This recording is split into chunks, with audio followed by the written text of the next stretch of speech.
You are lied to between 10 and 200 times a day. Let that sink in for a second. Between 10 and 200 times, every single day. Now, before you start looking at your friends, your family, or your co-workers with deep suspicion, you need to understand that most of these are harmless. They are the social lubricants that keep society functioning. It's the "I'm fine, thanks" when someone is actually having a terrible day. It's the "wow, I love this gift" when they actually want to return it. But what about the big lies, the ones that matter? The betrayal of a partner, the deceit of a business associate, or someone trying to scam you out of your hard-earned money. Today we are going completely down the rabbit hole. I'm going to teach you how human beings are wired to deceive, why we are naturally so bad at catching liars, and most importantly, how you can train yourself to spot a liar almost instantly.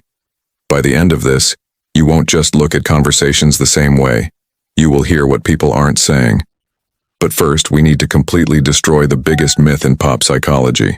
You've probably heard it a million times. If someone looks up and to the left, they are lying, or if they avoid eye contact, they are guilty. Forget all of that. Throw it out the window right now. The best liars in the world, sociopaths, con artists, and just really good manipulators, know these myths too. In fact, a skilled liar will purposely look you dead in the eyes to prove they are telling the truth. To actually spot a liar, we have to look deeper. We have to look at the brain. Lying is heavy lifting for the human mind. Telling the truth is easy because all you have to do is remember. But to lie, your brain has to construct a fake reality. Remember that fake reality, monitor your reaction to make sure you're buying it, and suppress the actual truth, all at the exact same time. That mental heavy lifting is called cognitive load, and it is the absolute key to catching a liar. Let's break it down. You cannot spot a lie if you do not know what the truth looks like. Imagine you are a detective interrogating a suspect. You don't walk in and immediately scream, "Where were you on the night of the 14th?" If you do, the person's heart rate is going to spike, they'll get nervous, and they'll start sweating. And you might think, aha, they're lying. But they might just be terrified because you're yelling at them. This is where the baseline comes in. A baseline is simply how a person behaves when they are under zero stress and telling the absolute truth. Before you ask the hard questions, you have to ask the easy ones. Where are you from? What did you have for breakfast? How is the traffic getting here? While they answer these boring, everyday questions, you aren't really listening to their answers. You are studying their body.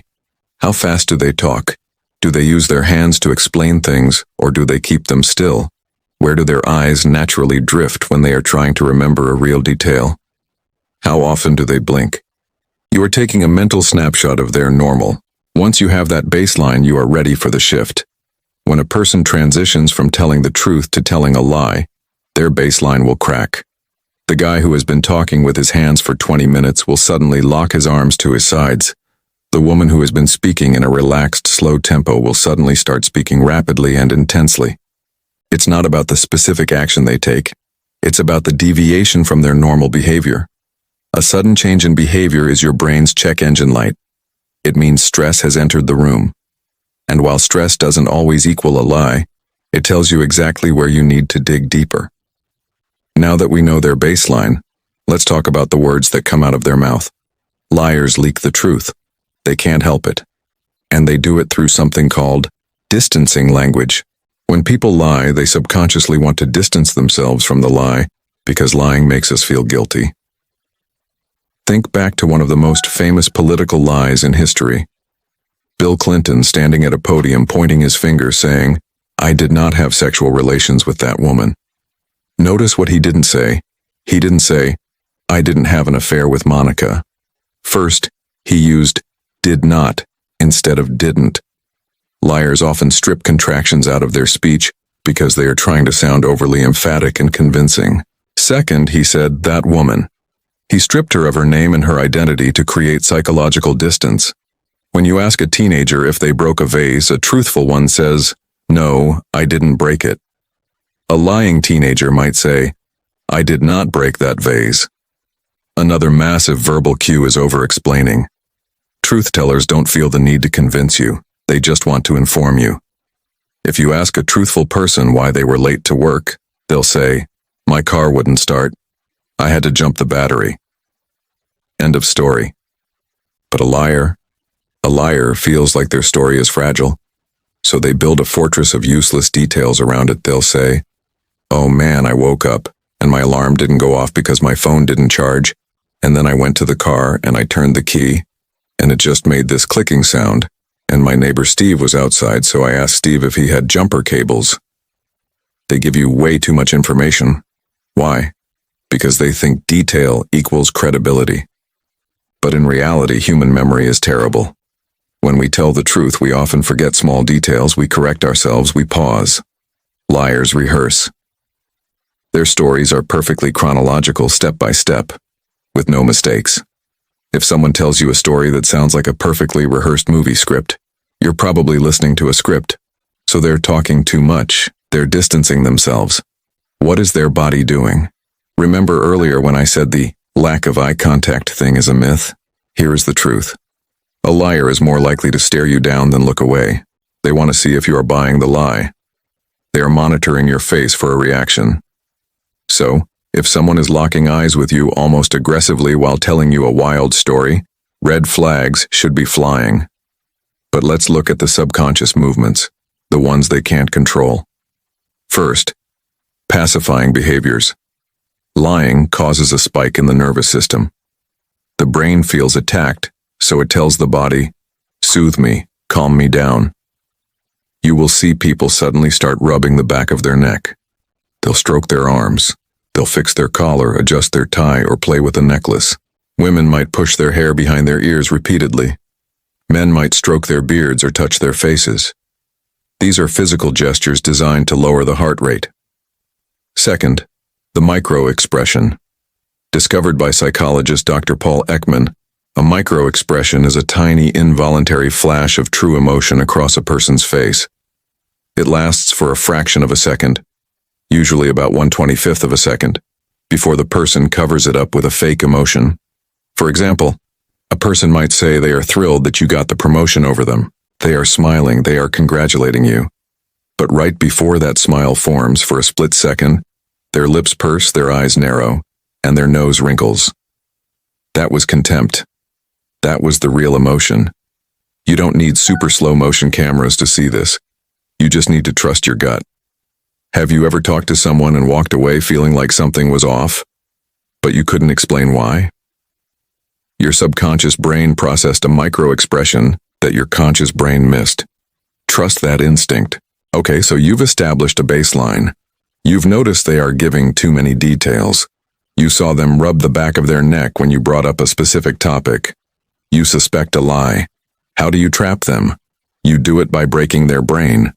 You use cognitive load against them. Remember, the liar's brain is working overtime. They are juggling the fake story, monitoring your reactions, and trying to act natural. Their mental bandwidth is maxed out. So, you just add more weight to the bar until they drop it. Here is exactly how you do it. Technique 1. Ask for the story in reverse. Liars memorize their lies in chronological order. A, then B, then C, then D. If someone gives you a suspicious alibi, listen to the whole thing. Then smile and say, "Wow, that's crazy. Wait, right before you went to the diner, what did you say you were doing again?" Make them tell the story backward. A truth teller can do this easily because they are just accessing a memory, a visual map of the day. A liar will stumble, pause, panic, or get visibly angry. They can't run their script backward. Technique 2. Ask the unexpected question. Liars rehearse the questions they expect you to ask. If an employee is lying about being sick, they have rehearsed their cough. They know what their symptoms are. Ask something they couldn't possibly have prepared for. "Oh, you went to the urgent care on 5th Street? Did they finally fix the construction in the parking lot?" If they are lying, their brain will freeze. You will see them stall. They will repeat the question back to you to buy time. Did they fix the construction in the parking lot? By asking for non-linear details or unexpected facts, you overload their cognitive capacity. The lie falls apart. Spotting a liar isn't about playing gotcha with your friends. It's not a magic trick. It is a deep psychological understanding of human behavior under pressure. To recap the formula: first, establish the baseline. Know what their normal looks like. Second, look for deviations. Watch for pacifying behaviors and distancing language. Third, increase cognitive load. Ask nonlinear, unexpected questions and watch how they handle the mental weight. But I want to leave you with a word of caution. The tools I just gave you are powerful. But human beings are incredibly complex.